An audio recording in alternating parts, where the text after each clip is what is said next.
distress call. Is it real? Good evening. I'm Nancy Grace. This is Crime Stories. I want to thank you for being with us.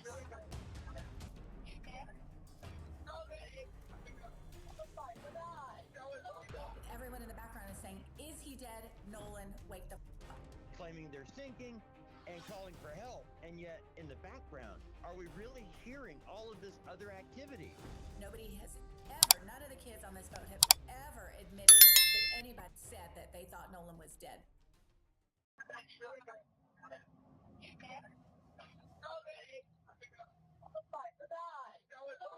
Detail assistance, Vicky speaking. How can I help you?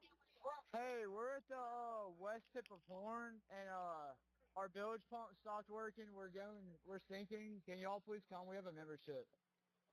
All right, of course. How far is the water coming up, sir?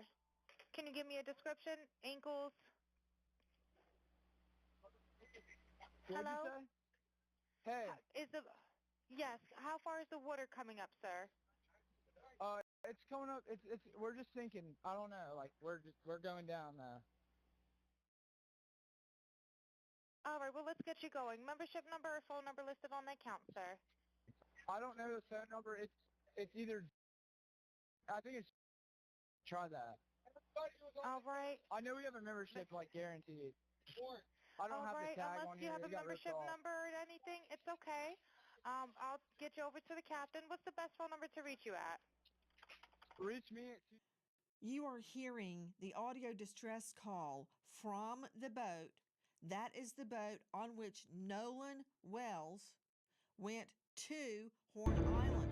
I mean, Nolan was like a brother to me. Nolan lit up every room he walked in. 4th of July, everybody was out there. Nolan rode out on the Triton, and then we had a Palm Beach, 18 Palm Beach. There was 4 guys on that. The rest of the group, which was ranged from maybe 10 to 15 or 16 people on my buddy's tide line. Yeah, so y'all pretty much having a good time. And then you guys get ready to leave prematurely. Right. And like what, explain that, because you guys got there around 10. Yeah. It's now 4:30. Right. People are still out there partying and Correct. they're having a good time, but something happened to where it necessitated you guys to get the boat up and running. Can you explain that? Yeah. So I had a girl come up to me and say, "Hey, your brother just got in a fight." And obviously I have a younger brother, and that's who she was talking about. And I was freaked out. So I walked over to the beach, and I didn't walk over. I ran over. I made a beeline. I didn't talk to anybody. Put my drink down and walked over there. And my brother was kind of angry, and there was a lot going on. But someone was getting pulled away. I don't know who it was. And my brother was like, "Oh, I just got in a fight, and this guy punched me in the face," and I punched him right back. And then went to the ground, and my brother put him in an arm bar. And Was Nolan involved in any of this? Absolutely not. When I was over there was a bunch of younger guys like my brother's age, and I mean, Nolan, I never saw Nolan over there. Yeah. Absolutely not. And okay, sorry, I just lost my train of thought. So you get ready to go. There's an issue with the boat. Okay, yeah. And this is Well, what yeah, this ended led up to that. That's what I was saying. So the fight happened with your brother, or a little scuffle. I'm assuming that it was cleared up. You're right. You got your brother out of that situation, and then how did you find out that this boat is sinking? Well, I walk back over, and like we're probably around each other for a little bit. I mean, I wasn't thinking anything of it. I told my brother, I pulled my brother off the beach, and I was just like, "Listen, get in the water, hang out with us, calm down." I mean, he was calm, but I didn't want anything else to happen, And so once I got back over to the boat, I got on the Triton, and the Triton had probably about 6 inches of water up to the transom. And I was freaked out because I'm good friends with Wyatt, and that was his boat. And, no water's coming out, no access water's coming out. And it was a big issue because I think the reason was because there were so many people getting on and off the boat. And at some point, the boat was very, very crowded, and there was just a lot of people on. So that it drags water in. And eventually, I think over time, we were out there for a couple hours. The boat just started filling up with water. So I popped the starboard side hatch, and the battery was completely underwater. And so the motor wouldn't trim down. I mean, my buddy would go to trim it down from the console, and it'd trim down, and then it'd come right back up. And so Wyatt's trying to throw a rear anchor, so we're caught, and he's, yelling at people. Everybody's kind of freaking out. And eventually I'm like yelling at other people, trying to tell them, calm down. Like, the boat could possibly sink, and I'm not paying attention to everyone around me. I was paying attention to my buddy's boat. And that's what all my other friends that were on that boat were doing, trying to solve the problem. So you're on the boat now. The water's getting up to the point where the boat may be disabled to where you couldn't get it out. Correct. From Horn Correct. Island. So what happens after that? Wyatt jumps to the water, tries to throw a rear anchor, and my buddy Meyer, you're sitting, looking, trying to pull trash out the bilge. And the bilge is basically a pump that pulls the water, the excess water out the boat. So the bilge was failing to work. So any excess water was just sitting in the boat. It wasn't getting pumped out. And I looked over the gunnel, and I looked at the release hole for the bilge, and it was even with the water. So, I mean, we're all freaking out. All of our, we're not focused on anything else other than the boat. Well, then eventually my buddy Bart on the tide line is like, I'm going to pull y'all out to where we're out of all this, all this chaos. Because we left at 4:30, and there were still just as many people there, if not more, than when we got there. I mean, probably around the same amount. I mean, it was crazy. Like, there was a lot of people. And, I mean, eventually Bart pulls us out. We left at 4:30, but we really weren't pulled out away from everybody. We were probably about a quarter mile out, and we had the towing strap pulled from, Bart's port side cleat or starboard side cleat, and he was on our starboard side bow. And so it was rubbing on his power pole. So Bart turned around, pulled up next to our boat, and we were just trying to get it situated. So that's when Wyatt called sea tow. And Wyatt was like, calls them, because the cell service isn't great at the island, but once you can use your phone, but stuff might not just send. And it's not great. You got maybe one bar, and it won't work that well. But once you get a little off the island, you have cell coverage. And even on the island, like, I called my mom when we were on the island, it was fine. Like, we had enough cell coverage to make a phone call or shoot a text over, but you don't have enough cell coverage to, like, send a picture, for example. So Wyatt. So I want to go back. Yeah, so yeah. I want to touch on that real quick, because the phone thing came up at some point. And so was it when you guys got off the boat? Yeah. I mean, were people taking their phones off the boat, or is that not typical? Because I know that Nolan's phone was left on the boat, right? Even though after you guys had left. So can you explain that? Because I think people need to understand this a little clearer. Yeah. Was it typical for people to have their phones left on boats, or did they keep their phones in the water? Or? Yeah. I mean, everybody kind of goes out to the island to get away from, their phones and everything else. I know I got on the boat to get away from, just the regular world. And no, when you're waist deep in water, no one's carrying their phone in their hand. Especially at Horn Island, the water has been very, very murky because of the rain. And when it's just very risky. If you're gonna have your phone in the water, some people might for a couple minutes and, like, maybe taking some pictures of each other. I know a lot of girls like to take pictures in the water at Horn Island. Guys do too. Like, people like to take pictures, and but a lot of the pictures you see are on the boat for a reason. And so, no, I mean, if someone is on their phone in the water, they're using it real quick and then putting it right back on the boat. We were all waist deep in water. No one's sitting there scrolling on their phone. I never saw that once. And I've never seen that once. And I've been out the Highland my whole life. I mean, that's just not something people do. People aren't on their phones. And everybody has their phone, yes, but it's always on the boat. No one's getting off the boat with their phone. So. And so you guys get ready to leave out of there, getting towed out. Yeah. And then where's Nolan in this situation? Well, Nolan was the last time I saw Nolan was 3 o'clock, and Nolan was cradling a girl in his arms, Katie, Katie. And Katie, Nolan was sitting there, and the last time I saw him, I looked at Nolan, and Nolan was like shaking his head, laughing, and I was like, dude, you crazy. I was like just joking with him. And but anyway, Nolan, that was the last time I laid eyes on him. But when we were leaving, obviously, no one is getting left at the island that came with us unless they demanded to, be there and asked, this is a very common thing at Horn Island. When you're out there, a lot of people ride out there with someone and in with somebody else all the time. I've done that 100 times. It's a very common thing, but Nolan was sitting by the boat with that Katie girl, and my buddy yelled for Nolan, get on the boat.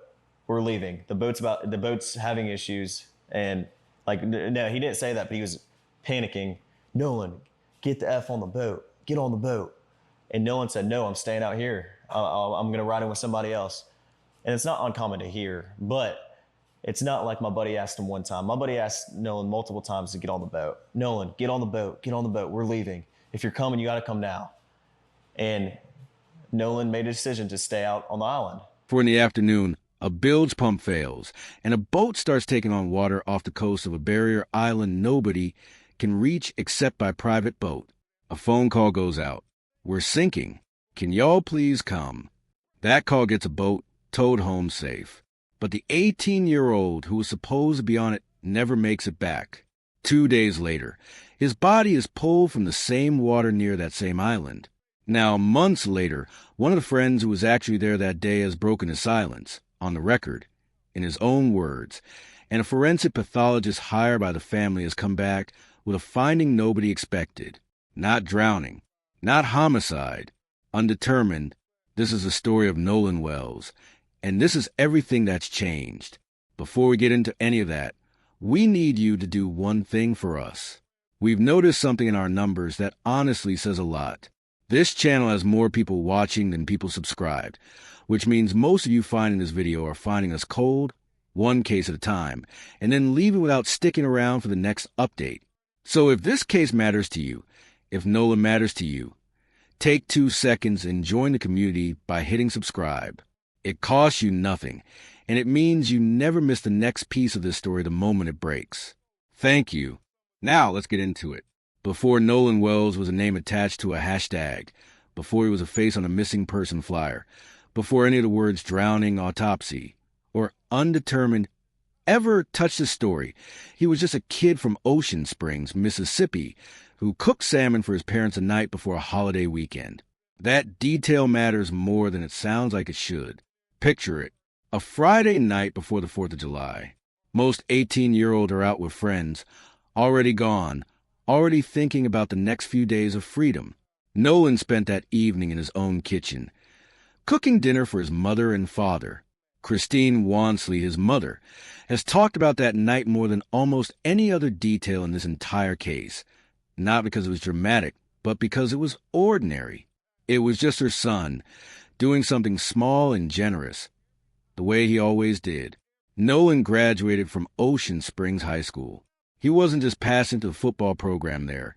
He was a wide receiver, the kind of player teammates remember for effort as much as talent.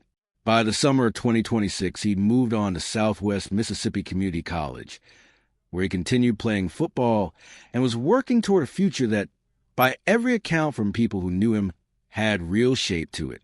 He wasn't drifting. He had a plan, a program, a position on a roster, and a family that was proud of every step of it.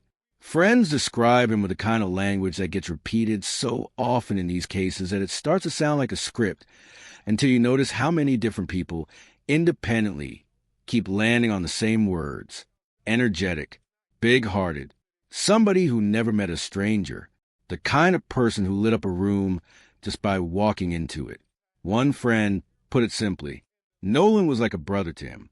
Teachers from Ocean Springs High School reached out to Christine after his death with their own memories, stories she said warm her heart even in the middle of everything else she's carrying. Classmates did the same. Teammates, past and present, from both his high school program and his college roster, have described him consistently as someone who showed up, who put in the work, who treated the guys around him like family rather than competition for a roster spot.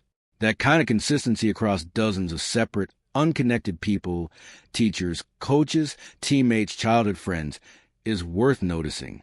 It's the difference between a eulogy written for a headline and a life that actually left an impression on the people who lived alongside it. Nolan's football career mattered to him in a way that went beyond the sport itself. Friends and family describe a young man who saw it as a genuine path forward. One more piece of a larger plan that included community college, a shot at a 4-year program down the line, and a future built around discipline and structure rather than drift. He wasn't the kind of 18-year-old whose parents worried about where his life was headed. He was the kind whose parents were, by every account, quietly proud of exactly where it was going. That friend group is central to everything that happened next.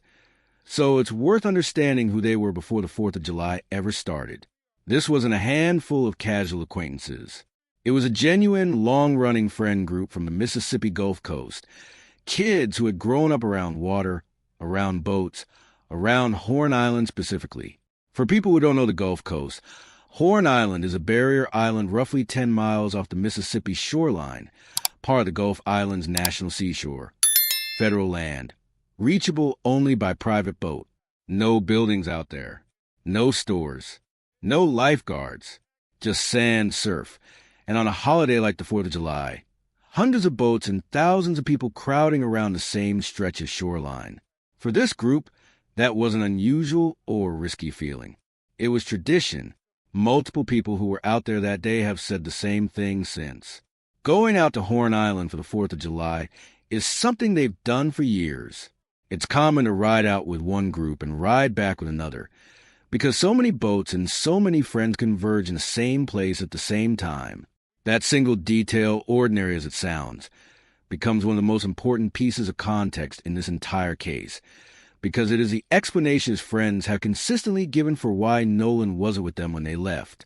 We're going to walk through exactly what happened that day, piece by piece, but we want you to sit with who Nolan was for one more moment before we do. Because somewhere in the last several months, in the noise of press conferences, viral videos, GPS data, and cable news panels, it has become easy to talk about this case like it's a courtroom drama with a cast of characters. It isn't. That is the entirety of what is actually said in that recording. We want to be extremely direct about this, because a version of this audio went viral online with claims that background noise on a recording included people saying Nolan's name in a panicked or accusatory way, phrases suggesting someone believed Nolan might already be dead. That version of events does not hold up. Multiple people who have reviewed the full, unedited recording, including at least one former law enforcement officer who has spoken publicly about it, describe it the same way we just laid out for you. A boat, a mechanical failure, a call for a tow. Nothing on that recording, in its full and complete form, contains a clear reference to Nolan being injured, in danger, or deceased at the time of the call. If you have seen a version of this audio online with subtitles or captions claiming otherwise, treat that with real skepticism. That is not what the verified records request audio actually contains. Joining me right now, special guest Brandon Tatum.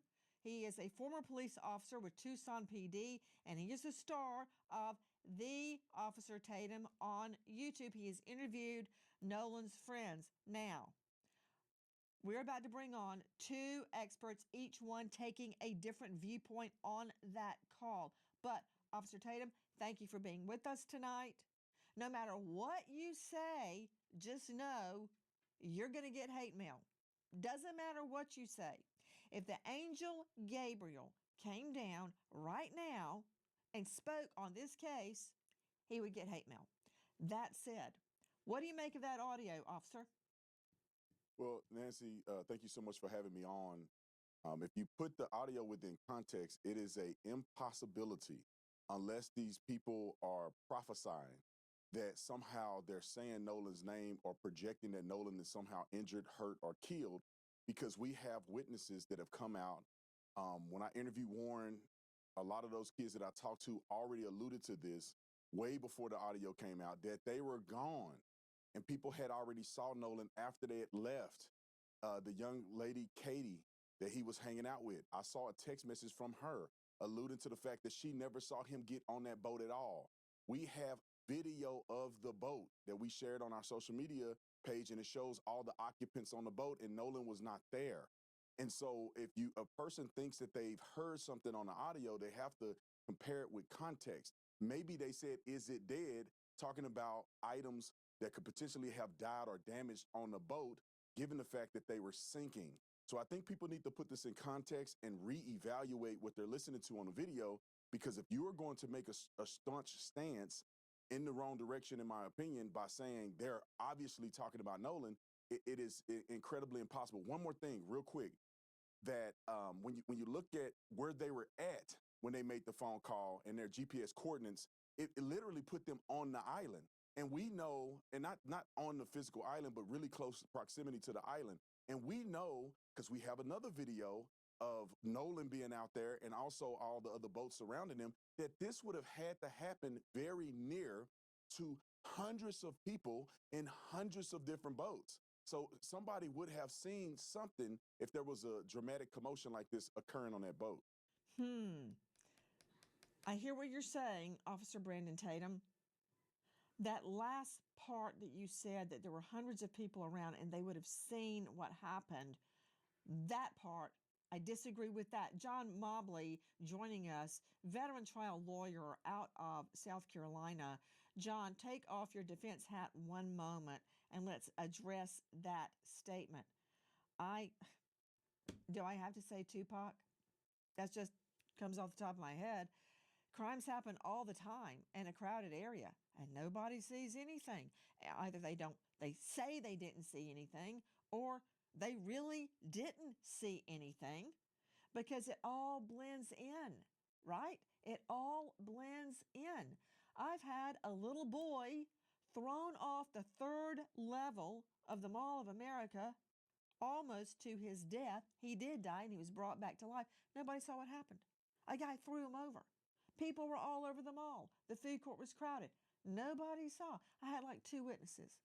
So I think part of it is, Mobley, you don't expect to see something, and so your mind is not interpreting, it's not intercepting what you're physically seeing.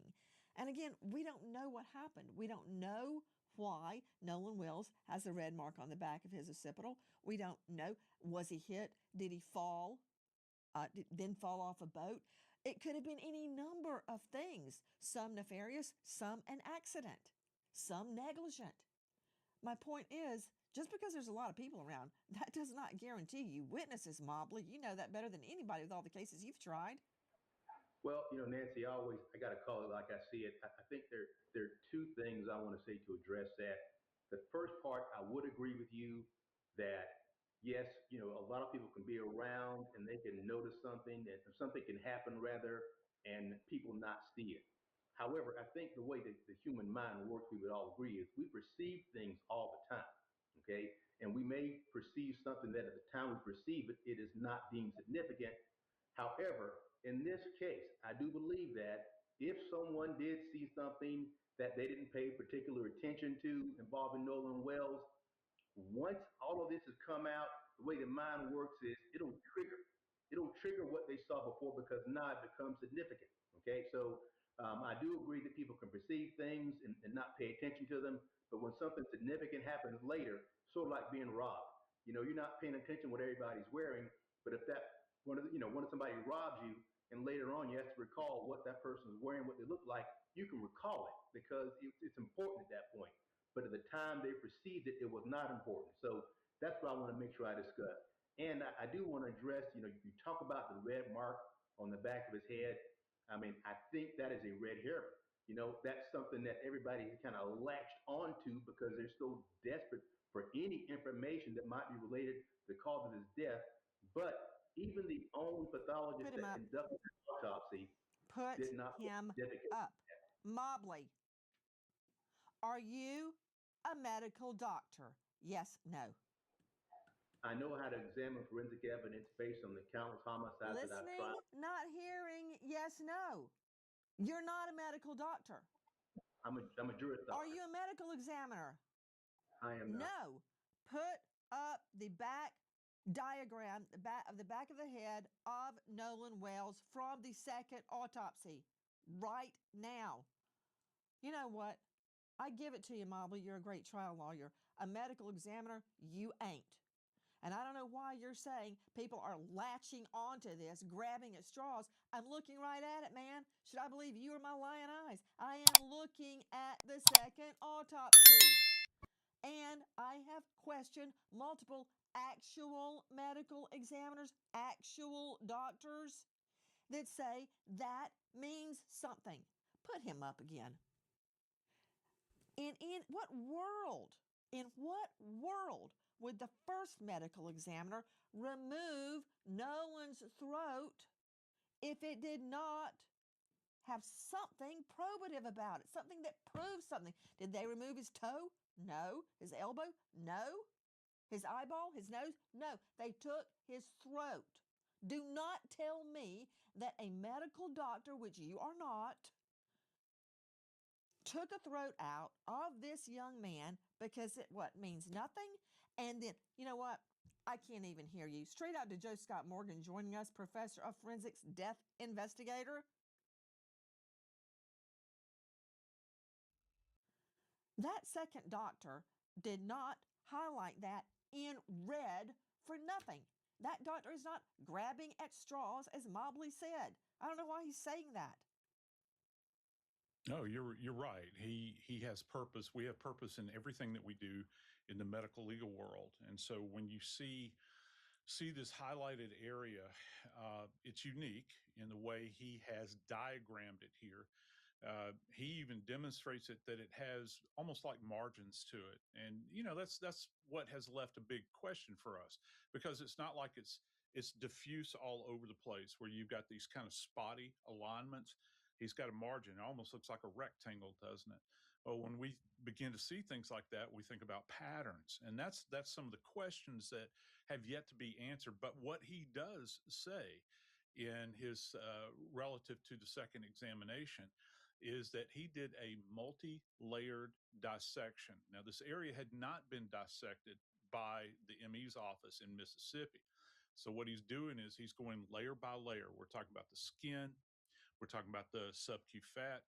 We're talking about the musculature that's under there. And yes, there is musculature under there.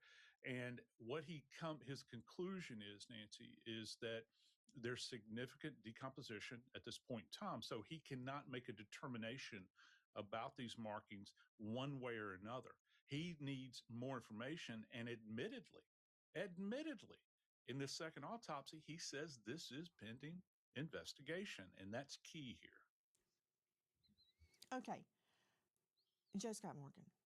Yes. He, the first medical examiner, removed the throat. Yes. No other part of the body, except for the lungs, removed the throat and the lungs. We know why he took the lungs. I don't have to be a death investigator like yourself with 10,000 death investigations under my belt to know why he took the lungs, to see if no one drowned.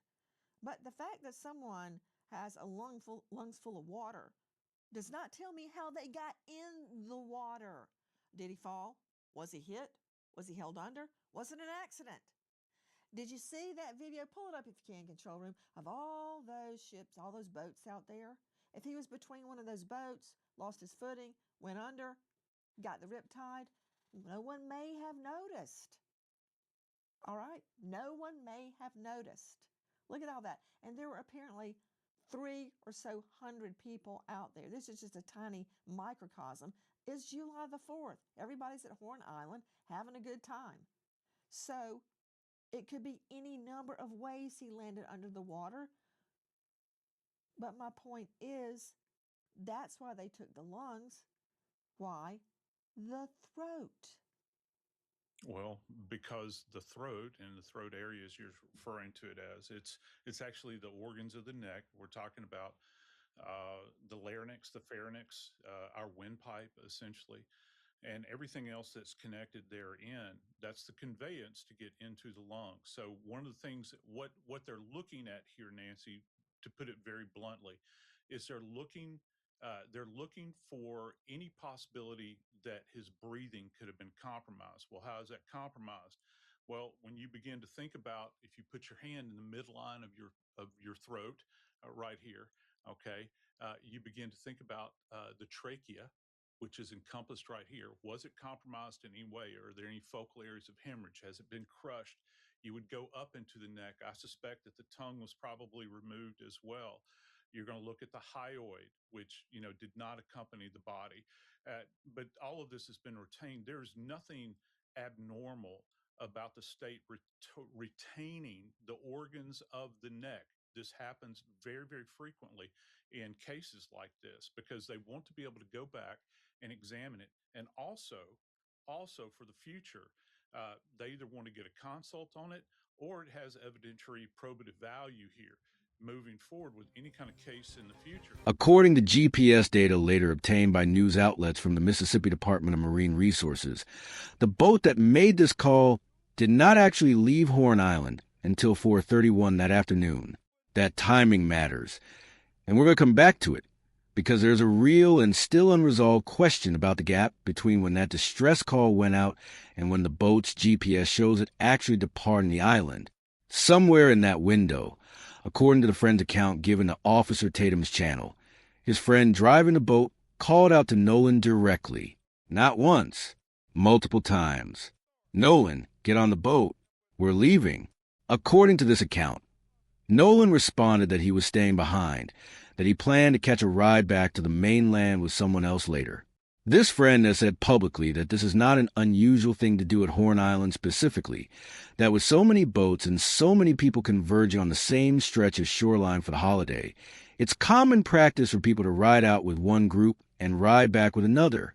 He has said he personally has done this himself many times, and that several other people in a wider friend group did the exact same thing that day, riding out with one boat and coming back on another, according to this account.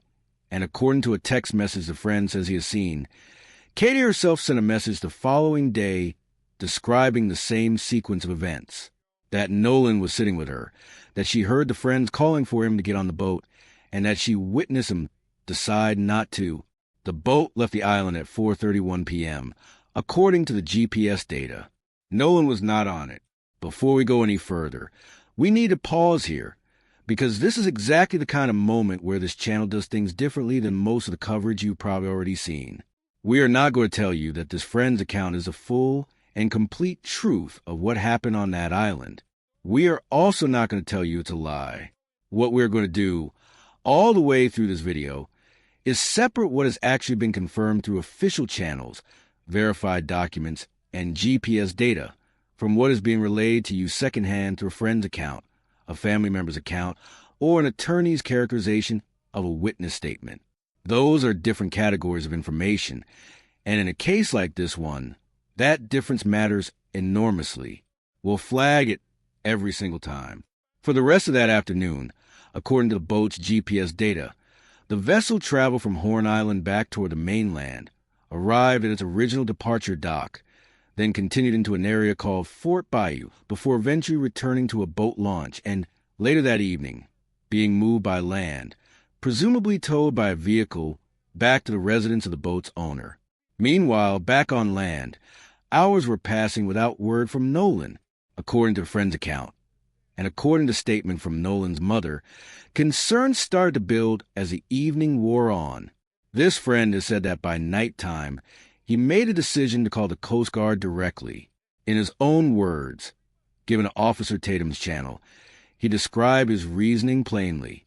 He said that people who spend their lives on the water know how quickly things can go wrong out there, that he personally knows people who have died on the water before, and that he would rather call the Coast Guard 100 times and be wrong than not call and have something be seriously wrong. He described spending roughly 20 minutes on the phone with the Coast Guard, giving them a physical description of Nolan, the clothes he was wearing, the last location where he'd seen him, and the boat conditions. That call to the Coast Guard reportedly went out around 11 p.m. on the night of July 4th. Christine Wansley, Nolan's mother, also began reaching out that night, contacting law enforcement herself once she realized her son had not come home. The following morning, a coordinated search effort began. This wasn't a small, local response. It grew to include the Jackson County Sheriff's Office, the United States Coast Guard, the Mississippi Department of Marine Resources, the National Park Service, and eventually volunteer groups, including the United Cajun Navy. Drones, boats, and search teams worked the waters around Horn Island for 2 full days. On July 6th, a National Park Service ranger found a body in the water just off the island's northwestern tip. It was Nolan. His identification was confirmed not through a visual identification by a family member, but through dental records, a detail that on its own tells you something about the condition in which he was found after 2 days in Gulf Coast water in the middle of summer. To understand how large that search actually was, it helps to picture it the way the people who lived through those 2 days experienced it. Boats crisscrossing open water in the July heat, drone operators scanning the same stretch of coastline over and over, 9 teams working sections of the island itself, and dozens of volunteers who had never met Nolan showing up anyway, because a family was standing on that shoreline waiting for any piece of information at all. That kind of response, the scale of it, the speed of it, tells you something important on its own. This wasn't a case law enforcement treated casually from the outset. Resources were committed immediately and heavily. What came under scrutiny wasn't the effort to find him. It was what happened and what was said once he was found. Jackson County Sheriff John Ledbetter's early public statements described the case as one where there was, in his words, no reason at that point to suspect foul play. Jackson County Coroner Bruce Lynn indicated there were no immediate, obvious signs of physical trauma. For a short window, the working theory being presented publicly was a tragic drowning accident, the kind of story that, as awful as it is, happens on open water more often than most people realize. That theory did not sit right with Nolan's parents from the very beginning, and it still doesn't sit right with them today. Here's where we need our first check-in with you, and we want to make it a real one, not just a formality. If you've made it this far, you already know this case has more layers than most of what gets covered on true crime channels, and we are only about a third of the way through everything that's actually happened. We built this channel by refusing to rush past the details other creators skip, and that only works because people like you decide to stick around for it. So if you want every update on this case the second it's verified, hit that subscribe button right now before you keep watching. It's the only way to make sure this doesn't disappear from your feed the next time something breaks. All right, let's keep going. Almost immediately after Nolan's body was recovered, his parents, Christine and Elmore Wansley, made clear publicly that they did not believe the case was being handled with the seriousness or transparency it deserved. They retained prominent civil rights attorney Ben Crump, and Reverend Al Sharpton stood alongside the family at multiple press conferences in the weeks that followed. Filmmaker Tyler Perry covered the cost of Nolan's funeral. Former NFL player Colin Kaepernick helped fund an independent private autopsy, separate from the official state examination, conducted by a pathologist with no connection to Mississippi. The family's core demands were consistent from day one, and they were not complicated. They wanted a full and transparent investigation. They wanted the same level of scrutiny given to this case that would be given to any other, and specifically, they wanted answers to a list of details that, when you hear them laid out together, do explain why a grieving family would refuse to simply accept an early, no-foul-play conclusion. Nolan did not have his cell phone with him when his friends left the island. His family has said this is deeply out of character for him, that he was someone who was constantly taking photos and videos, someone who never went anywhere without his phone. Friends have pushed back on this point directly, telling reporters it's actually standard practice at Horn Island for people to leave their phones on the boat's dashboard to protect them from salt water, and that Nolan's phone was reportedly sitting there along with roughly 15 other phones belonging to other people in the group. Both of those things can be true at once, and we want to be honest about that rather than pretending one side obviously wins the argument. It is plausible that leaving a phone on a dashboard is common practice among this group. It is also plausible that a mother who knows her son's habits intimately recognizes something is wrong when a detail doesn't fit the person she raised. Neither position, on its own, proves anything about what happened to Nolan, but it is exactly the kind of detail that, when it sits unresolved for weeks, starts to erode trust. Then there's the phone itself, once it was recovered.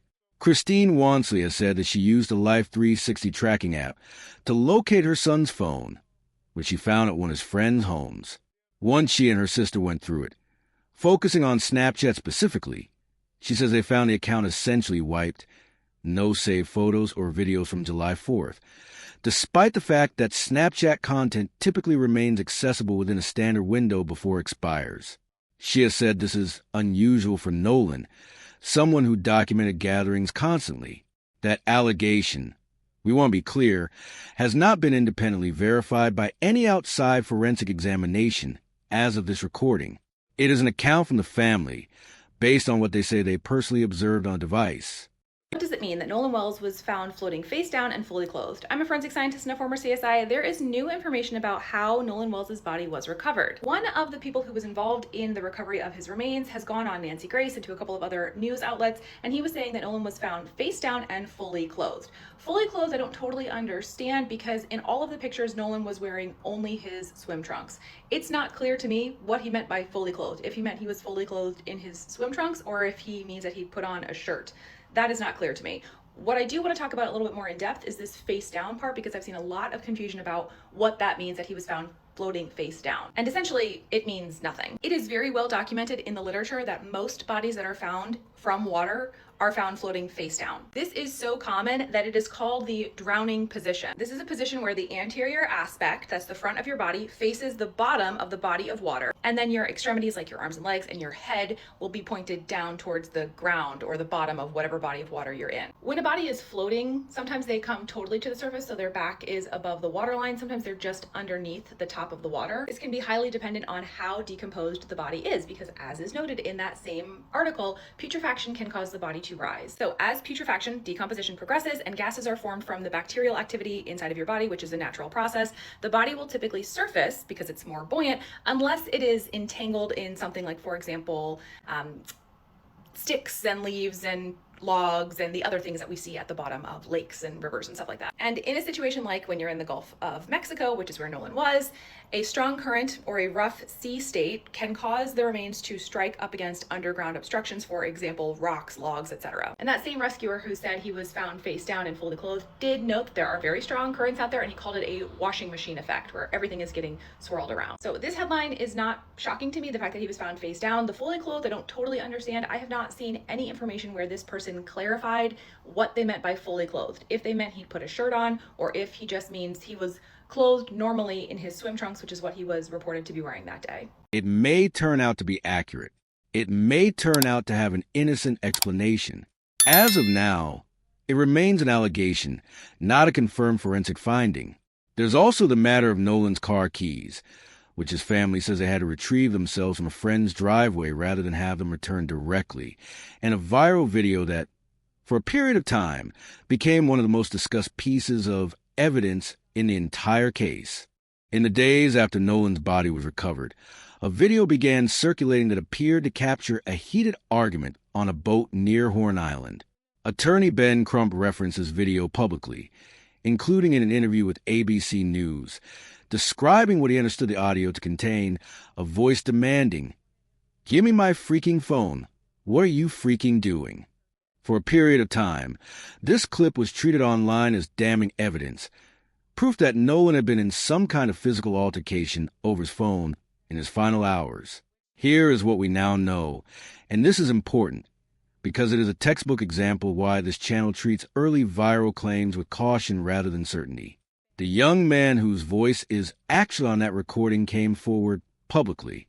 His name is Trayston Shepard, a close friend of Nolan's, who was also on Horn Island that day. Shepard told ABC News directly and unambiguously that the voice in that video is his own, not Nolan's. He explained that he had been in a completely separate altercation with another individual near the boats, and that friends had been trying to calm him down and get him off the island because he was, in his words, losing it. Shepard has since given an official statement to the Jackson County Sheriff's Department confirming this account on the record. Ben Crump, to his credit, addressed this directly and publicly rather than continuing to promote the original claim. At a press conference, when a reporter asked him to confirm the video showed Nolan in an argument, Crump said plainly that this was what one witness had originally told his team, that his team reported that out at the time, and that since then another witness came forward saying the voice was not Nolan's at all. Crump acknowledged his team would be more careful going forward to frame these details explicitly as what a witness told us, rather than presenting them as confirmed fact. We want to sit with that for a second, because it matters beyond just this one video. A claim traveled across the entire internet, repeated in comment sections, screenshotted, treated by thousands of people as settled proof of something sinister. And it turned out to be, at minimum, seriously disputed, and according to the person whose voice is actual on the tape, simply incorrect. There was a second piece of viral evidence that collapsed in a very similar way. A photo circulated online, allegedly showing Nolan at a pool party after the 4th of July, which some accounts online used to claim he had actually survived Horn Island and died later under different circumstances entirely. Nolan's mother has stated publicly that she never spoke with or met the person behind the original post making that claim. Rolling Stone later obtained photo metadata from an independent source confirming the image was actually taken on June 27th, more than a week before Nolan ever went to Horn Island. Trayston Shepard, the same friend who clarified the argument video, also confirmed the date and the people in that photo directly. That entire theory, that Nolan survived Horn Island and died somewhere else days later, has been debunked by verified photo metadata. We want to say that plainly and clearly, because it is still circulating in some corners of the internet, and it should not be. We're telling you about both of these debunked claims not to dismiss the family's concerns, which remain serious and, as you're about to hear, have only grown more serious with new forensic findings. We're telling you because separating what's actually confirmed from what went viral and later fell apart is the entire point of doing this correctly. A case this emotionally charged does not need manufactured evidence to be worth investigating properly. It already has enough real, documented, unresolved questions on its own. All right, before we move into the forensic side of this case, which is genuinely one of the most important developments we're going to cover today, we want you to do something specific for us, not just tap a button, but actually engage with this story directly. Down in the comments, we want you to type the word undetermined. That's the actual official finding from the independent autopsy that we're about to walk you through in full. And if you type it now before we get there, you'll be able to look back at your own comment.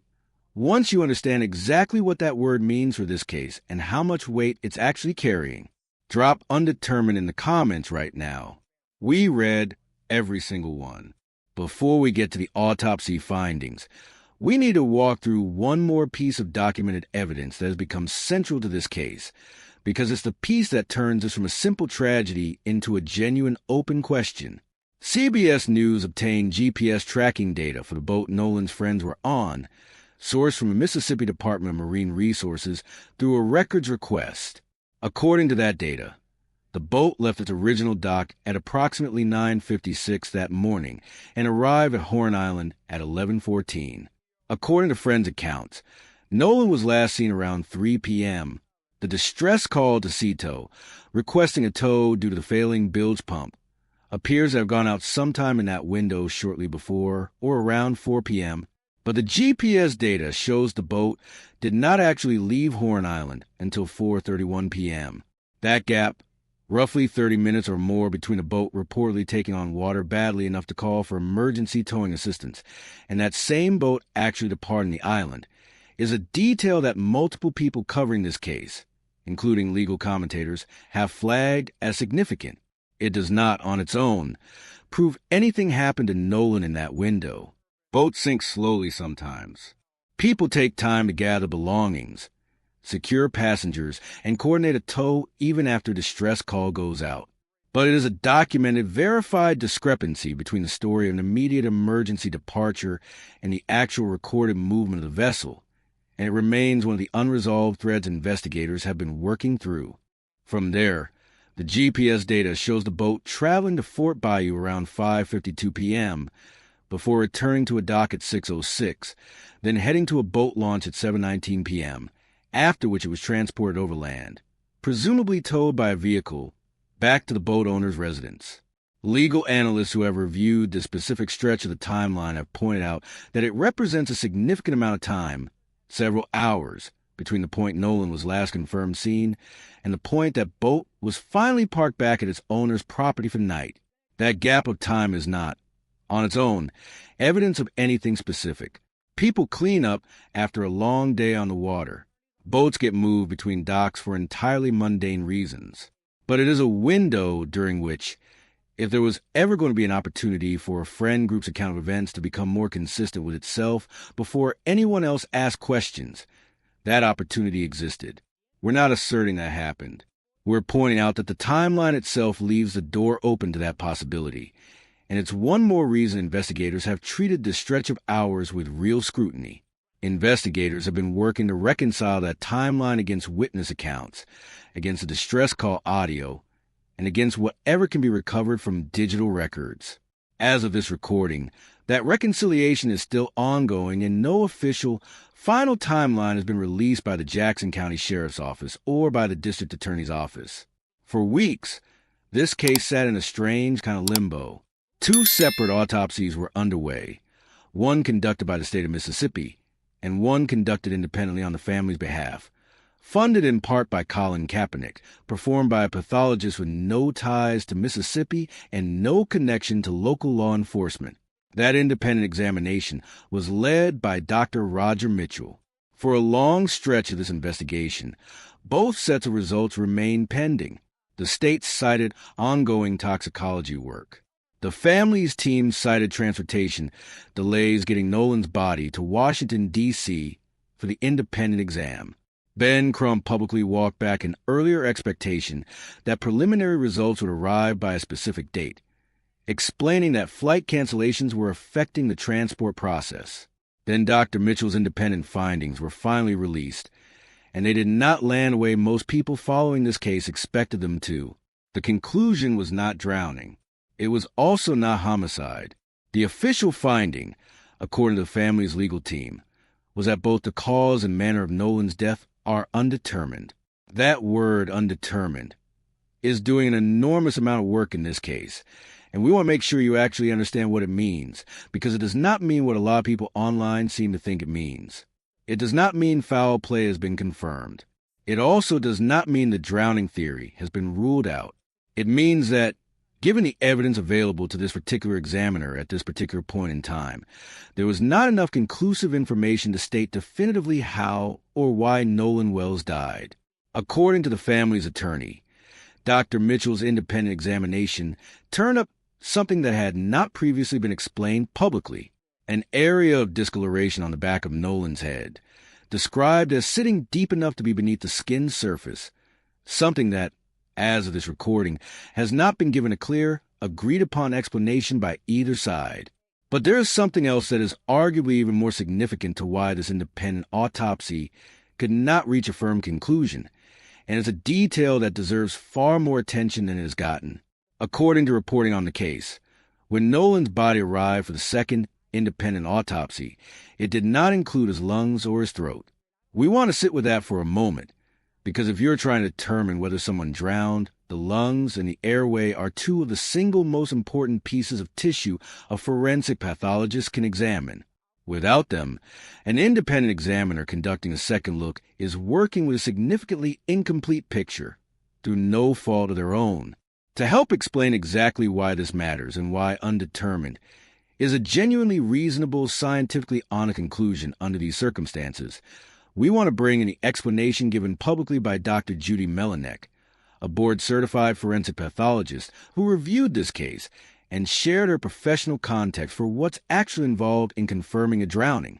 Dr. Melinek has explained that being able to definitively state a cause of death becomes significantly harder when a body has not been recovered for several days and has already been autopsied once before, with visible signs of decomposition present. She has described drowning specifically as what's called a diagnosis of exclusion.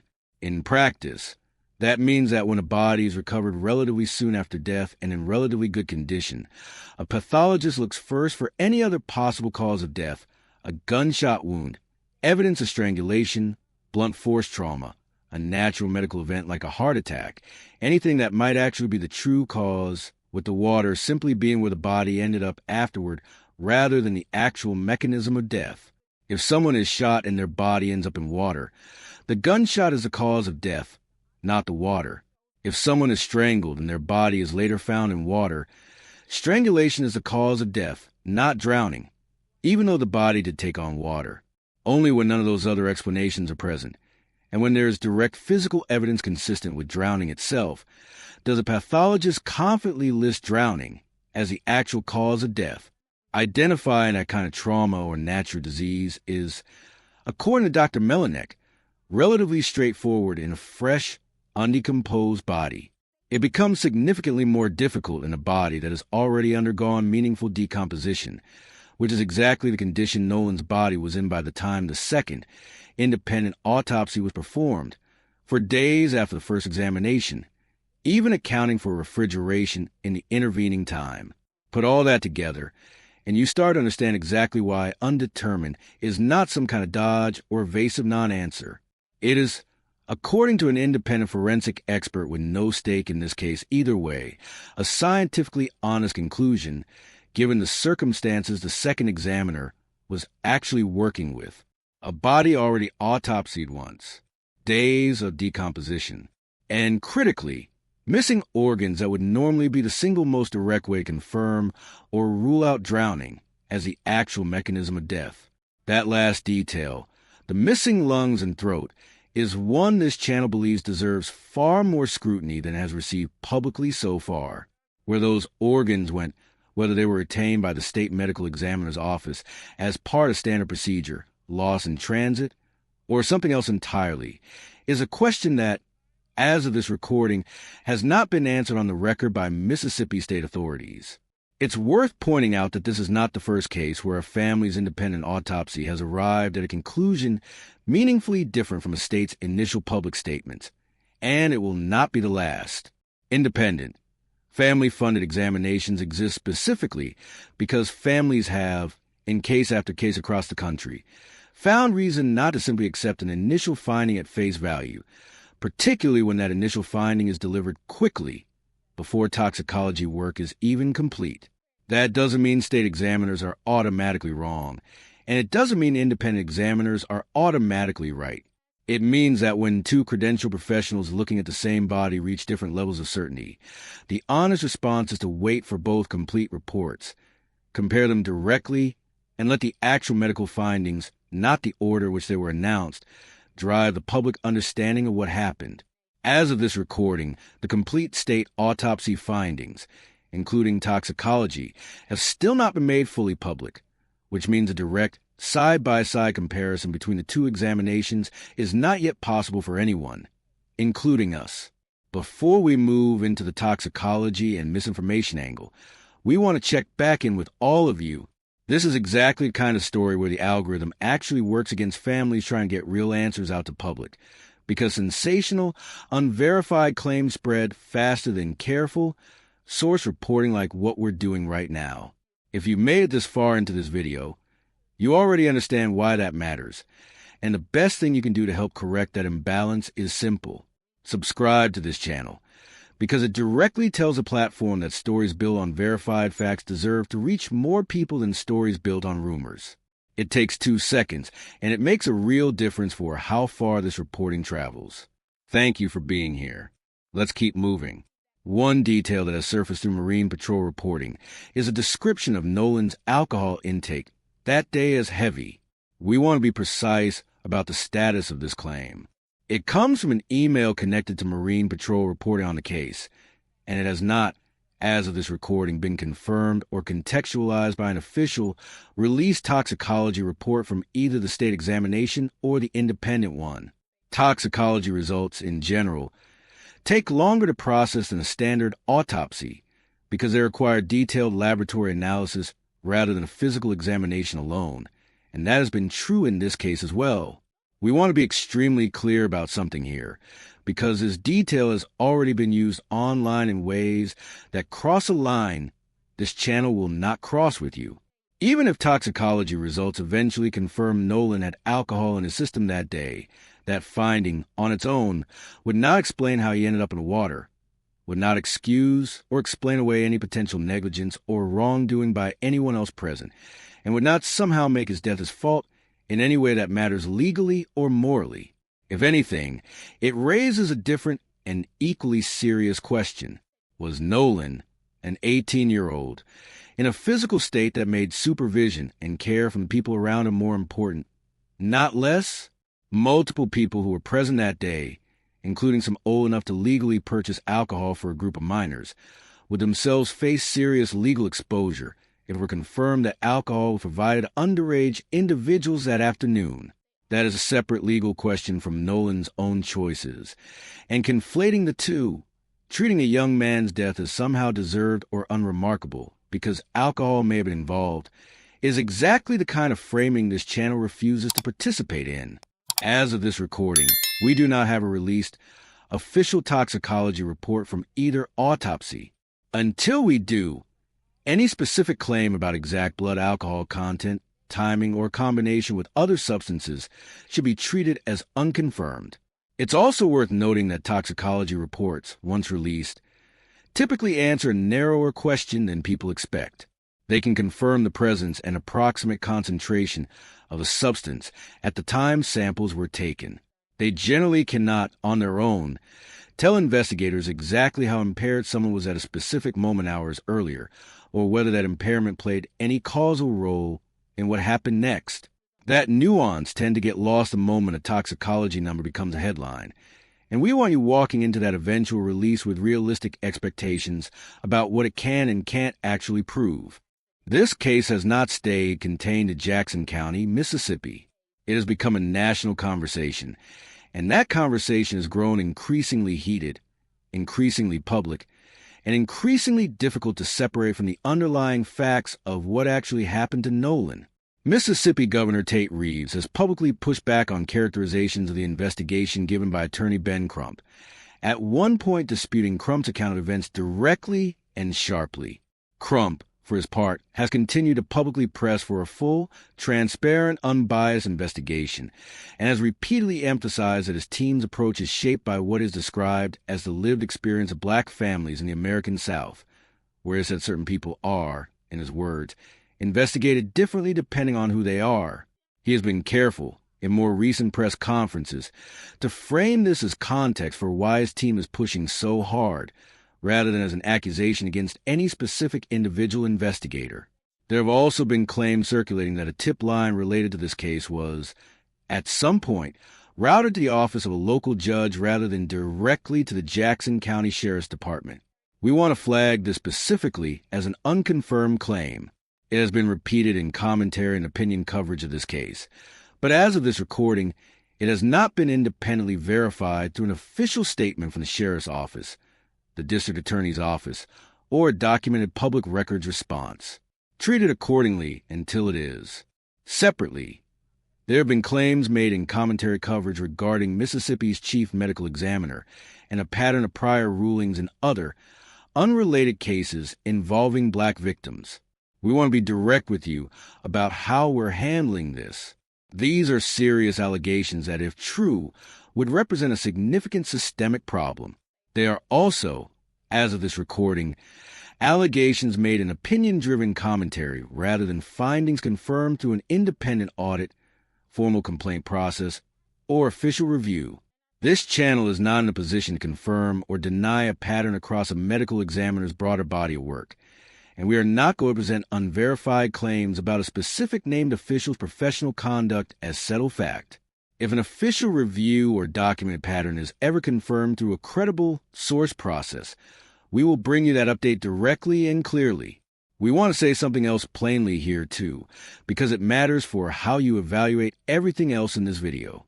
A case doesn't need every single claim swirling around it to be true in order to deserve serious scrutiny. Some of what has circulated about this case, the argument video, the pool party photo, has been directly disproven Some of it, the tip line routing, the medical examiner's broader history, remains genuinely unverified either way.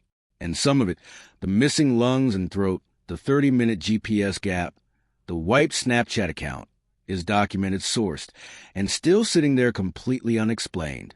Treating all three of those categories the same way, either dismissing the whole case because some early claims fell apart, or accepting every claim uncritically because some of them turned out to matter, would be a mistake either direction. That's exactly why we've walked through each piece of this story separately instead of blending it into one single narrative. We're spending this much time drawing these lines for a specific reason. This case sits at the intersection of a grieving family's search for truth and a national conversation about race, policing, and trust in institutions that predates Nolan Wells entirely, and will continue long after this case is resolved one way or another. Both of those things can be true and important at the same time. But when a case becomes this politically charged this quickly on a national stage, the risk of confirmed fact and passionate commentary blurring together into one indistinguishable narrative goes up dramatically. Our job, and frankly our promise to you, is to keep those two things separate every single time, so that whatever conclusion this case eventually reaches, it's one built on what actually happened, not on which version of the story spread the fastest online.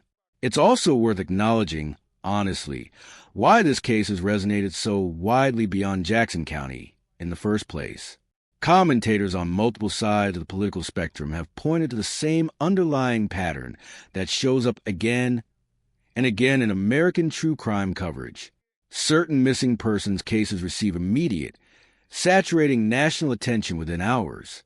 Others take days, weeks, or in some cases never break through into the same level of coverage at all, regardless of how genuinely unresolved the underlying facts are. Whether that disparity is driven by race, by geography, by who happens to have a camera rolling first, or by some combination of all three, is a debate far bigger than any single case, including this one. What we can say plainly is that Nolan Wells' case did eventually receive that scale of attention, in large part because his family and their legal team refused to let it quietly fade into a closed file, and because friends inside the group that was actually their chose, eventually, to speak on the record rather than stay silent under pressure. Now, we want to bring this back to the piece of the story that gives this video its name, because it's the most direct, unfiltered account we have from someone who was actually on Horn Island that day.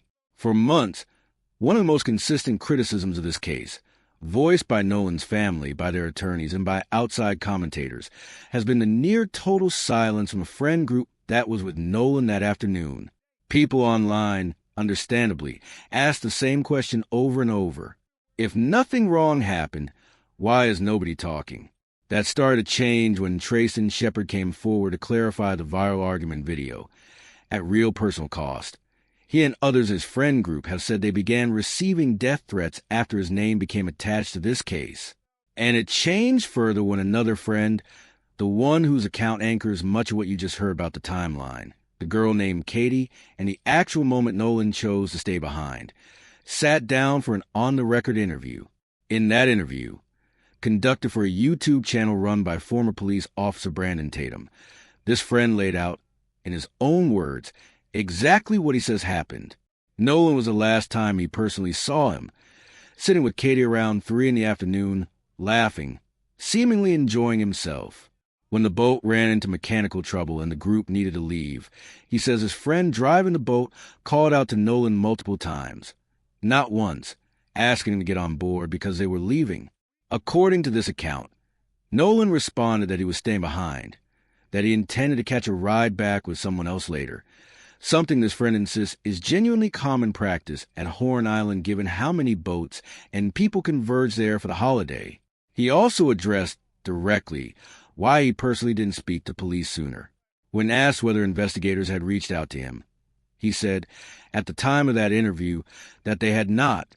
He said he found that strange, given that he clearly knew Nolan well and was connected to a friend group that had last been with him. But he also said something that deserves to be heard in full without editing it down to a soundbite. He said he has nothing to hide, that he wants Nolan to find justice, and that none of what has happened in this case adds up to him either. That last part matters. This is someone from inside the friend group, someone who was actually there, explicitly saying the pieces of the story don't fit together cleanly for him any more than they do for outside observers. That is not the language of someone confidently protecting a clean, rehearsed cover story. It's also, we want to be honest, exactly the kind of thing someone might say if they were being careful and evasive. We cannot tell you with certainty which one it is. What we can tell you is that this account, once you strip away the speculation built around it online, is largely consistent with what Trayston, Shepard, and Katie's family have separately described. A group leaving the island because of a mechanical failure. Nolan choosing to stay behind with a young woman he'd met that day. Multiple, repeated requests for him to get on the boat before it left. When this same friend was asked directly about race, specifically whether he believed it played a factor in what happened, he declined to answer that question directly, saying only that having friends of different backgrounds is normal where he's from, and that he felt like whatever happened would get painted a certain way regardless, because, in his words, none of it adds up.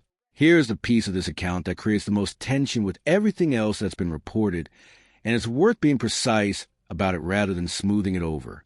Nolan's own best friend, in a separate on-record interview given to Biloxi's Sun Herald and to CNN, described Nolan's character in a way that directly conflicts with the idea that he would simply choose to stay behind and let his friends leave without him. He said plainly that he has never known Nolan to stay back while his friends leave, that if Nolan rode somewhere with you, he came back with you every single time. That's just how he always was. Set that statement next to the account you just heard, that Nolan was repeatedly asked to get on the boat and chose to stay. Neither one, on its own, proves what actually happened to him, but together, they represent the exact tension at the center of this entire case. A best friend describing a lifelong, consistent pattern of behavior that the specific day apparently broke. A different friend, present at the actual moment in question, insisting Nolan made an active, repeated, witness choice to remain behind. Both people appear to be speaking honestly, from their own genuine perspective. It is entirely possible for a person to generally always come back with a group and, on one specific day, for one specific reason, choose differently. It's also possible that something about that day was different in a way nobody outside that friend group has fully explained yet. We are not going to pretend to resolve that contradiction for you, because doing so would mean pretending to know something we don't. What we will tell you is that this contradiction, not any viral video, not any pool party photo, is the actual legitimate, unresolved question sitting at the heart of this case. There's a reason investigators, in any case like this one, choose to interview witnesses separately rather than as a group, and it's worth understanding why, because it explains a lot about how a contradiction like this one can exist honestly on both sides. When people who are together during a traumatic or chaotic event are later asked to recall it, their memories can start to drift toward whatever version has already been repeated the most within a group, not through deliberate lying, but simply because that's how memory works under social and emotional pressure. A friend group that has spent weeks fielding the same questions from reporters, from investigators, and from each other will almost inevitably start to converge on a single shared narrative, whether or not that narrative perfectly matches what each individual person actually remembers in isolation. That's precisely why formal, separate interviews matter so much in a case like this, and it's precisely why small, specific details, exactly who said exactly what, in exactly what order, standing exactly where, becomes so important. They're the details most likely to still show the seams of what actually happened, rather than the smoothed-over version the group settles into after telling the story enough times together. None of that tells us which account is closer to the truth in this specific case. What it does tell us is that the presence of a contradiction between two friends who both love Nolan is not, by itself, evidence that either one of them is lying to protect something. It might simply be two honest people, standing in two different places on that shoreline, describing the same afternoon through two different memories. Before we get into where the legal side of this case currently stands, we need you to help us with something specific. Type the word Katie in the comment below. Not because we want engagement for its own sake, but because Katie is, by every account from every side of this case, the last confirmed person to speak with Nolan Wells before he disappeared. And as of this recording, she is still not given a direct, on-camera interview of her own. Her account has only reached the public secondhand, through her family and through other friends. If you understand why that gap matters to this entire timeline, type Katie now, and let's keep going. Since Nolan's death, this case has moved through several distinct phases, and it's worth laying out exactly where things currently stand, because a lot has changed since the very first no foul play statement from the Jackson County Sheriff's Office. The family met directly with Jackson County District Attorney Angel Myers McElrath. Coming out of that meeting, Ben Crump confirmed that the district attorney intends to turn this case over to a grand jury once the sheriff's office completes its investigation and all evidence has been collected. It's important to understand exactly what that does and does not mean. A grand jury referral, according to legal experts who've spoken publicly about this case, is standard procedure in Jackson County for unnatural or otherwise suspicious deaths. It does not, by itself, confirm that criminal charges are coming, and the district attorney's office has stated directly that, as of that point, authorities had not indicated this was being treated as a criminal investigation. What it does mean is that a panel of citizens will eventually review the evidence collected and decide whether it supports a formal indictment, a meaningfully more serious step than simply letting an investigation run quietly in the background. Both sides also agreed to a mutual, simultaneous inspection of Nolan's phone, meaning forensic experts working for the family and forensic experts working with law enforcement would examine the device's data at the same time, in the same room, rather than the family's team examining it privately first. Legal analysts who reviewed this case have called that arrangement highly unusual, and have said it reflects how much distrust has built up between the family and local law enforcement over the course of this investigation. It's also, from a legal standpoint, one of the more transparent inspection processes possible under the circumstances, since it prevents either side from later disputing what the other found or claiming information was withheld. Sheriff John Ledbetter has confirmed publicly that his department has been in contact with the FBI throughout this investigation, largely because Horn Island itself sits on federal land as part of the Gulf Islands National Seashore. FBI involvement in this case has focused specifically on digital forensics, helping recover deleted data, analyze audio and video evidence, and cross-reference witness statements against the actual digital timeline. This is not, according to available reporting, a full federal takeover of the investigation. It's a partnership, providing local investigators with resources a small county sheriff's department wouldn't otherwise have access to. As of this recording, roughly 60 witnesses have been interviewed as part of this investigation. That is a significant number for a case of this size, and it reflects just how many people were actually present on Horn Island, in boats scattered across the water, on the day Nolan disappeared.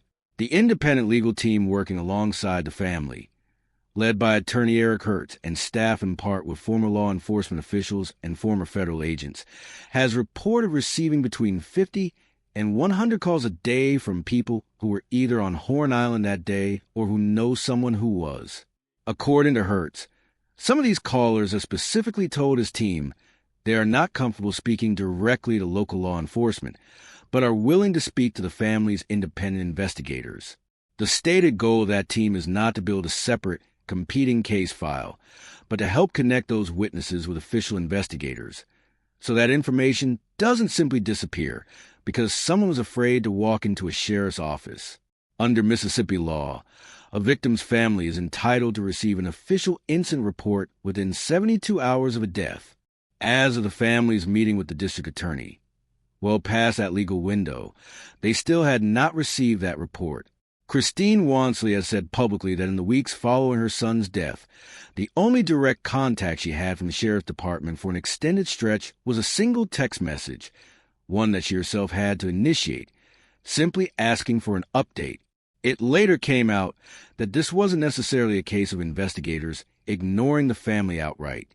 According to statements made at the press conference following the meeting with the district attorney, communications with the family have been quietly reassigned to a victim advocate within the district attorney's office, A handoff that, whatever its internal logic, was never actually explained to Christine and Elmore at the time it happened. From their perspective, sitting at home, checking their phones, the sheriff's department had simply gone silent for over a week during an active investigation into their son's death. The explanation, once it finally surfaced, doesn't erase that week of silence. It just tells you the silence was, at least in part, a communication failure between agencies rather than a deliberate act of neglect. Both things, an institutional handoff and a devastated family left in the dark, can be true at the same time, and this case is more than a few examples of exactly that pattern repeating itself. Legal analysts following this case have pointed out one more detail worth understanding clearly. A grand jury's decision, whichever way it eventually goes, is not something the public typically gets to see unfold in real time. Grand jury proceedings in Mississippi are conducted privately.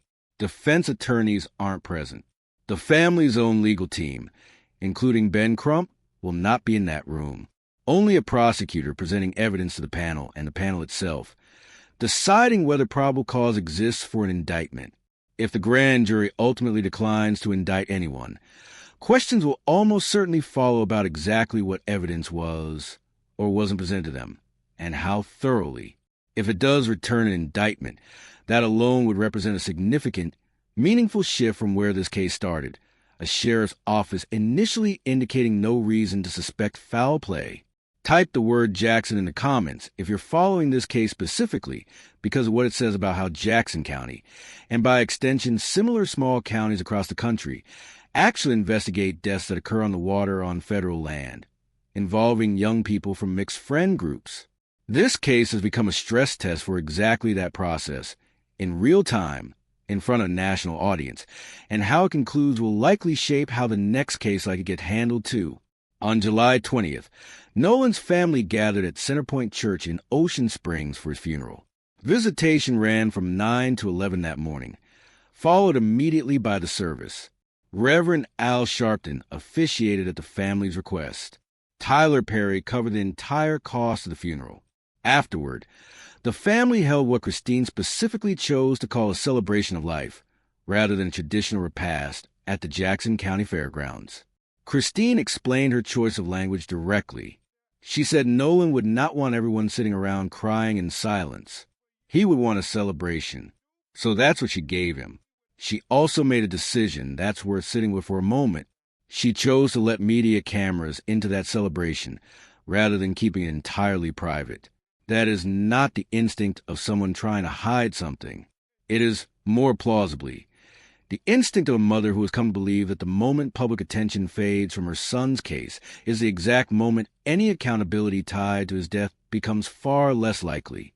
In the middle of planning that funeral, while still waiting on both autopsy results, Christine also had to contend with something that deserves to be said plainly, because it represents its own kind of cruelty layered on top of an already unbearable loss. Attorney Ben Crump has confirmed publicly that AI-generated videos falsely depicting Christine wantonly have circulated online during this period. Fabricated footage of a grieving mother, created and spread while she was actively trying to bury her son. Crump's response to that was direct. Nobody's life, he said, should be threatened in the pursuit of the truth, and nobody should be presumed guilty before actual evidence exists. Friends connected to this case, including Trayston Shepard, have also confirmed receiving death threats since coming forward publicly. We are including this detail not as a side note, but because it matters to understanding the full weight of what this family and this friend group have been carrying, on top of grief that would already be unbearable on its own. Think about what that actually requires of a person. Christine Wansley has described herself, in her own words, as a healthcare provider who has spent years talking to other people about grief professionally, only to find herself, for the first time, standing entirely on the other side of that conversation. She has described the process as multi-layered, moments where she can talk calmly about her son's stories, followed by moments where she says it feels like she can't breathe, like there's something sitting on her chest. She has said she leans on her faith, on a support system around her, and on the simple, repeated act of telling Nolan's story to anyone still willing to listen. That is not the language of a woman performing grief for cameras. It is the language of a woman doing the only thing she is left to do for her son, keeping his name in front of the people who might still be able to help her get answers. All right, we're deep into this case now, and we want to check in with you one more time before we bring this to where things currently stand and what's likely coming next. If a story like this one, careful, sourced, willing to sit in the uncomfortable space between confirmed fact and unresolved question, is the kind of true crime coverage you actually want more of, this is exactly the moment to subscribe. We publish updates on this case the second something is verified, not the second something goes viral, and that only reaches you if you're actually part of this community. Join us. It genuinely helps more than you might think. Let's return one more time to the finding that gives this entire case its current shape, because it deserves one more layer of context before we close this out. An undetermined cause and manner of death is not, legally, a dead end. It is, in many ways, the opposite. A confirmed drowning with no signs of trauma tends to close a case quickly because it gives investigators, prosecutors, and the public a clean, complete explanation. Undetermined leaves the door open. It means the physical evidence available did not conclusively point to an accident, and also did not conclusively rule one out. It means investigators, and eventually a grand jury, will have to weigh the totality of circumstantial evidence, the GPS gap, the missing phone content, the discoloration on the back of Nolan's head, the missing lungs and throat from the body sent for independent examination, the disputed timeline from a friend group, alongside whatever completed state toxicology and autopsy findings eventually show. We want to be honest about something else here, too. An undetermined finding does not, by itself, mean something sinister happened to Nolan. It is entirely possible medically for a genuine drowning to become forensically undeterminable after several days in warm Gulf Coast water, a first autopsy, and missing key tissue samples for second. Decomposition is not evidence of a cover-up. It is simply biology, and biology does not wait for investigations to catch up to it. What undetermined does mean, definitively, is that anyone online confidently declaring this case fully solved in either direction is getting ahead of the actual documented evidence. Not the people saying Nolan was murdered.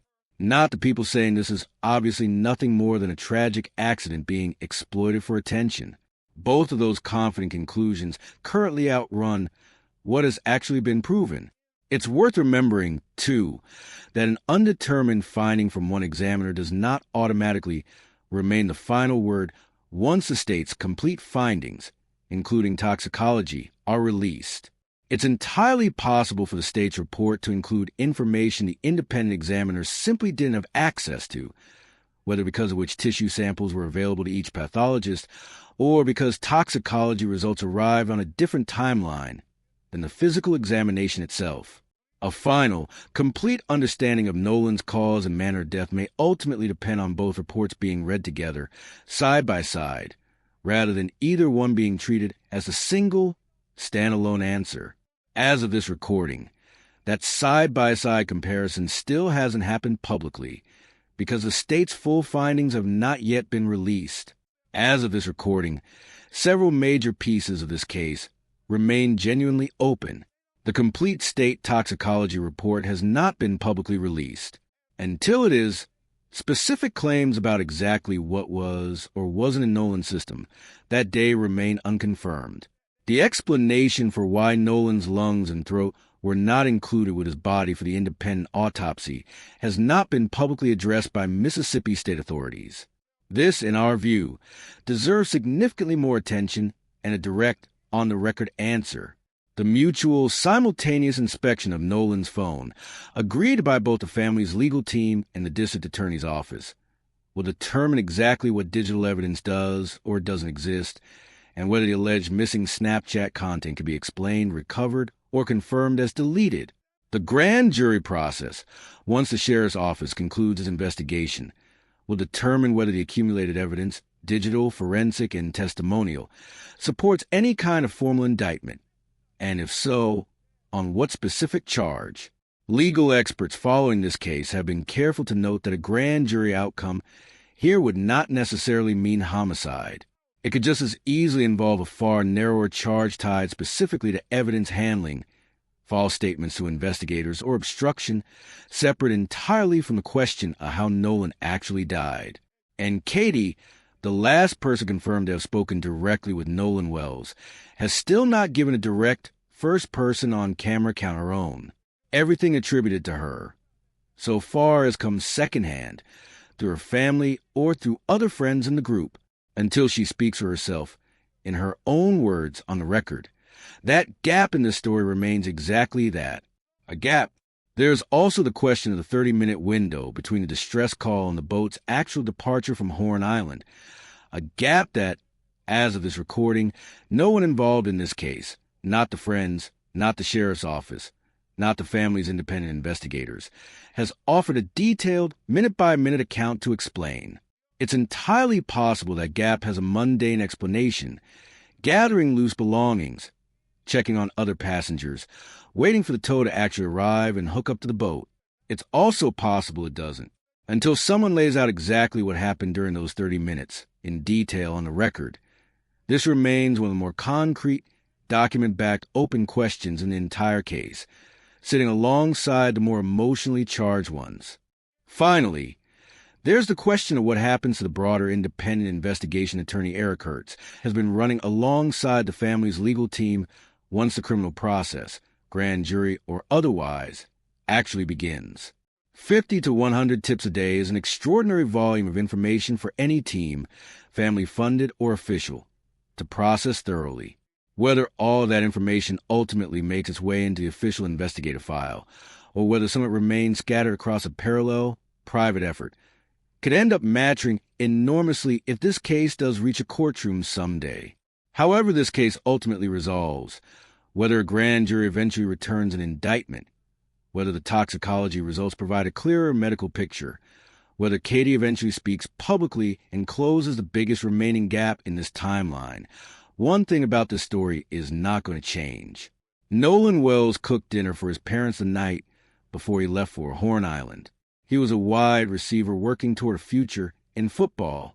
He was, by every account from every person who has spoken about him publicly, someone who made the people around him feel like they mattered, a brother. In every sense his friend meant that word. A son his mother describes, even now, in the present tense. This case has become, whether anyone involved wanted it to or not, a lightning rod for conversations about race, about trust in local law enforcement, about how differently cases like this one get treated depending on who is at the center of them. Those conversations matter, and they are bigger than any single case. But underneath all that national attention, all the press conferences, all the viral videos that turn out to be something else entirely, is a family that still does not have a confirmed, complete, medically sound answer to the only question that actually matters to them: what happened to their son? Think about everything that had to happen just to get this far. A mother learning to read GPS records and toxicology terminology she never expected to need to understand. A father sitting through press conference after press conference, watching strangers debate his son's final hours on cable news panels. A friend group carrying the weight of being both the last people who saw Nolan alive and, fairly or not, the focus of a national investigation into whether they told the whole truth about what happened. A best friend and another friend giving contradictory accounts, both of which may be entirely sincere, about a single afternoon that has now been picked apart by attorneys, forensic pathologists, legal analysts, and millions of strangers online. None of that undoes a single day of what this family has lost. It simply describes the size of the machine that now surrounds it. And somewhere in the middle of all of it, easy to lose track of, is Katie, a young woman who, by every account from every side of this case, spent part of an ordinary holiday afternoon talking with a boy she just met, laughing with him, having no idea that conversation would become one of the most dissected exchanges in recent true crime coverage. She has not chosen, as of this recording, to speak publicly in her own voice. That is her right, and this channel is not going to pressure anyone, including her, to speak before they're ready. But it means the person with arguably the clearest, closest view of Nolan's actual final decision remains, for now, a name repeated by everyone except herself. We told you at the start of this video that a friend finally broke his silence on how Nolan Wells died. That's true, and you've now heard, in as much detail as has been made public, exactly what he said. But it's worth being honest about what that account actually gives us. Not a solved case, not a confirmed answer. One more piece of a timeline that still, months later, does not fully add up, even according to the people who were standing right there when it happened. That's the honest state of this case as of this recording. A confirmed, chronological account of a normal holiday that turned into a tragedy. A documented, 30-minute gap between an emergency call and an actual departure that nobody has fully explained. A viral video and a viral photo that both turned out to be something other than what they were first presented as. An independent autopsy that came back undetermined. Sitting on top of missing organs nobody has accounted for publicly. A friend group split between two honestly told, mutually contradictory versions of Nolan's final decision. A grand jury process now formally set in motion, and a family, a friend group, and a young woman named Katie, all still waiting for the rest of the story to actually resolve. If this case is still sitting with you the way it's clearly still sitting with Nolan's own family, that's exactly why we made this video, and exactly why we'll keep covering it as it develops. Before you go, we want to ask you for something, and we mean it sincerely. If you found this breakdown genuinely more careful, more sourced, and more honest than what you've seen elsewhere on this case, subscribe to this channel right now. We are consistently reaching more viewers than we are keeping as subscribers. And the only way that changes is if people who actually value this kind of reporting decide to stick around for it. It takes 2 seconds, and it's how you make sure you're here for the next verified update the moment it drops. Now, one last thing before you go. Drop the word truth in the comments below if you believe this case deserves a full, transparent, unbiased answer, regardless of which direction that answer ultimately points. We read every single comment, and we will be back with the next verified update the moment there is one. Rest easy, Nolan. Your name is not going anywhere, and neither are we.